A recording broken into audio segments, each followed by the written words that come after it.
one of the best, or maybe the worst places to test a gimbal is the beach. We've got a pretty unavoidable horizon line, uneven ground, and on this day, about 12 meters per second winds.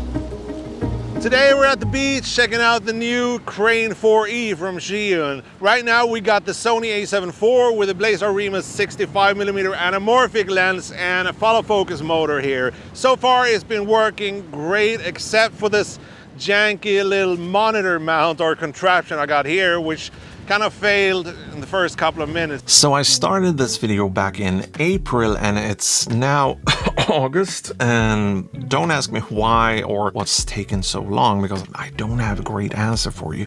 But in this video we are checking out the Zhiyun Crane 4E, and spec-wise, payload-wise, I'd say it's about the same as the DJI RS3 Pro. I just looked at Amazon today and you can get one of these for as little as $399, which again is a pretty decent price with everything going on. Now, Zhiyun doesn't really list an official payload capacity, but I'd say it's probably same or at least very similar to the about 13 pounds or 6 kilograms we see or get on the regular Crane 4. So a setup like this with my Sony A7IV and this 520 gram prime lens or something like the Sigma 24-70 is obviously not going to be a problem for a setup like this. Being somewhat of a budget option, it comes in this luxurious styrofoam case with a tripod base, QR plate, lens support, some cables for charging, camera connection if you're using a camera that isn't supporting a wireless Bluetooth connection, but more on that later on. Now, let's look at stabilization. So one thing I do have to be honest with you guys about from the get-go, I usually keep things very simple. I'm not hanging out from cars and doing rollers, that sort of stuff.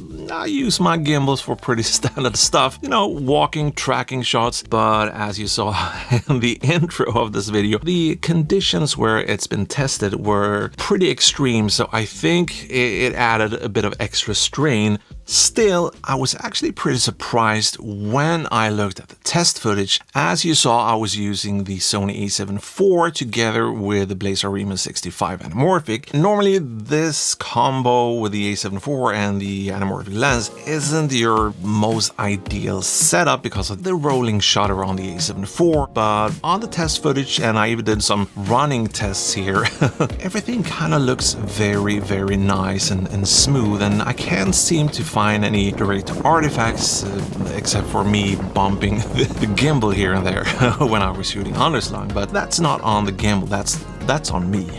Now, being part of Zhiyun's more affordable, kind of stripped down Cinepeer line, which also includes lights and a whole bunch of other stuff, you'd think that would be missing out on a lot of the fun bells and whistles, but that's actually not the case when it comes to the actual functions and features that I think most people looking for a gimbal would be kind of interested in using. We get the Bluetooth camera control like we talked about earlier, guides for balancing and support for up to 2 focus motors if you want to do iris and focus, or if you're running a zoom lens, that sort of stuff. So it's quite capable as it is, and I'm not really missing any special features here or anything.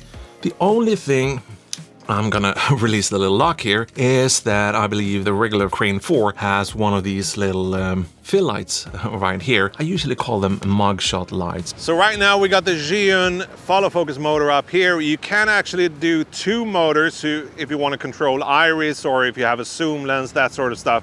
But we only got this one motor right now, and you control the motor down here on this little wheel.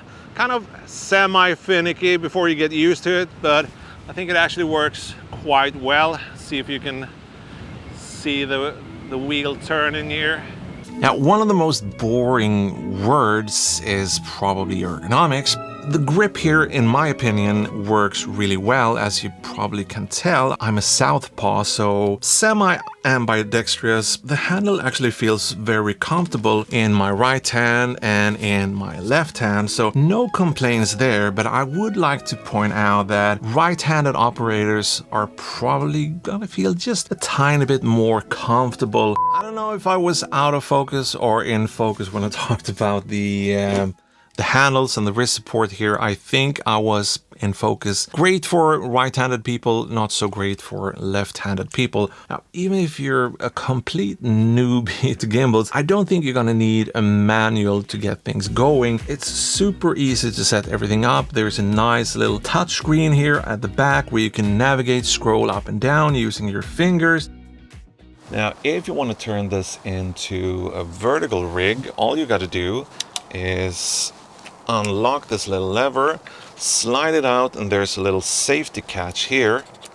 So now we got the plate and everything here, and we got another set of rails on this side. So all we got to do is slide it on and lock it in place just like so.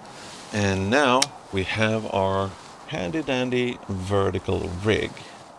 We're almost there, almost at the end. I would say we're at least at the beginning of the end now when we're moving over to the battery life. So first things first, we've got a nice built-in battery and a little USB-C quick charge port here at the base. Now, charging the internal battery takes about 2 hours if you have a semi-decent charging brick to do that. When it comes to battery life itself, Zhiyun says in their online material that it's up to 12 hours, but I think that's when it's close to or in idle mode. So I think 6 to maybe 9 hours would be more realistic, depending on how crazy moves you're making and what type of camera setup you're balancing, that sort of stuff. It should get you through an entire wedding shoot or a long event with those 6 to 9 hours, and just, you know, give it a little sap here and there during the downtime. For most people, I think the 4E with its $399 price tag will be more than enough when it comes to getting nice stable looking footage for events, wedding shots, music videos, that sort of stuff. If you want to add things like AI tracking, wireless image transition, you can go ahead and do that as well. That's pretty much it. So thank you so much for watching. Don't forget to check out the weird little Saving Private Ryan thing here after the video, and use the links down below if you want to get one of these for yourself, and obviously support the channel. But that's it. Thank you and goodbyes. Hey, Ryman, where's the Russian crane? Bottom of the channel, sir. Fish tried to drown me. Well, I guess we better use the gimbal then. Yeah, got it right here, sir.